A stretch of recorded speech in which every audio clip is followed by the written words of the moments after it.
Hey guys, today I'm going to talk to you about 5 things that I've completely stopped purchasing since sort of embarking on this minimalism journey.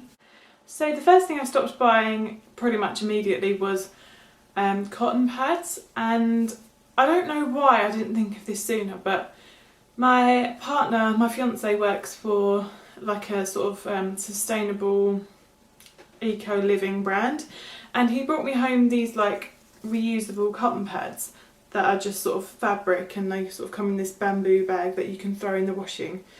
But I used to buy like hundreds of those just, you know, really cheap cotton pads from like Primark, and I just didn't even think to buy like reusable ones. So I've got sort of 2 types here. I can put a link to these in the description box, but these are like exfoliating ones, and then these are just like plain sort of fabric cotton pads, and I've washed these loads and they wash really well. I also bought like a sort of value pack of white flannels just from Amazon, and I'll use those in the bath like to take off the bulk of my makeup, because obviously these are quite small, and then I'll use these like in the morning to just sort of tone my face. So I'll use like a toner or a sort of micellar water in the morning, and I'll use these for that, but they work fine for taking off makeup as well. So the next thing I stopped buying was the fabric conditioner, you know, like the clothes softener that you put, the liquid softener that you put when you do your washing. I stopped buying that because I found out that it basically doesn't do much, and it's just sort of like a bit of a waste of product. So I stopped buying that, but also just generally cleaning products. I used to go mad with cleaning products. Like, I feel like Mrs. Hinch sort of like had quite a profound impact on me, and I just bought like everything she said. And really and truly, you only need like a few products to clean your whole house, because a lot of them will do the same sort of thing. So that's definitely the sort of second area I cut down on, because my cleaning cupboard was just getting really out of control. So now I just have like a nice sort of amount of cleaning products in there. So the third thing that I stopped purchasing was styling products for my hair. Again, I seem to go through phases of just like going crazy and buying loads of products. But first of all, it takes a really long time to go through a styling product. So I'm not talking about like shampoo and conditioner or anything. I'm talking about like creams and gels and mousses and stuff like that.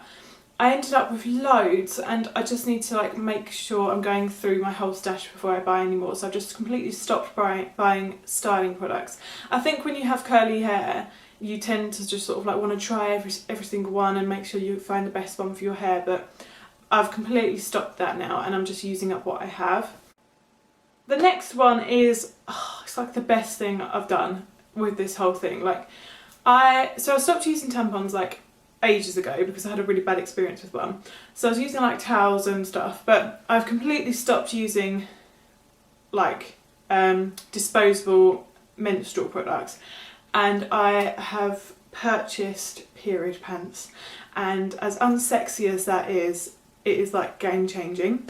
I bought mine from Modibody, I think is the name of the company, and they're quite expensive, but obviously like you reuse them every single month. So I think I've had mine for like 4 months now, yeah, and they wash brilliantly. Some people might be a bit freaked out by the fact that you sort of like reusing the same thing, but they literally wash perfectly. You just sort of rinse them once you've worn them, and then you put them straight in the wash, and they're so good and they're so comfortable. Like, it's literally like I'm walking around and not wearing like any menstrual products or anything. So really, really great. So the last thing that I have stopped buying, at least for now, is eyeshadow, because especially if you're in the panning community, you know how long it takes to go through eyeshadow. Makeup in general, I have kind of pretty much done a no buy. I think I've bought like 1 or 2 pieces of makeup for the whole year. But especially eyeshadow, like I'm just not buying palettes for the foreseeable future because I've got so much to go through.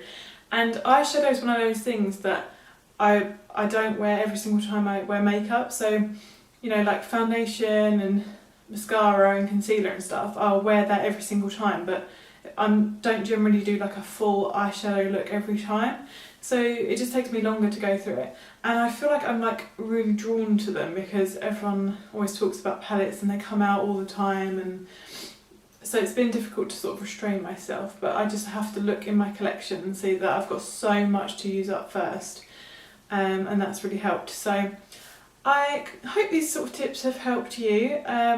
Please do let me know in the comments what you've stopped buying, because I would find that really helpful.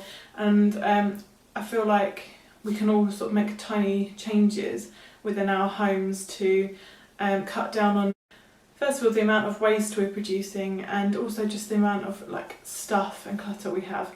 So every little helps, and if you enjoyed this video, then subscribe to my channel and leave me a comment down below, and I will see you in my next video. Bye!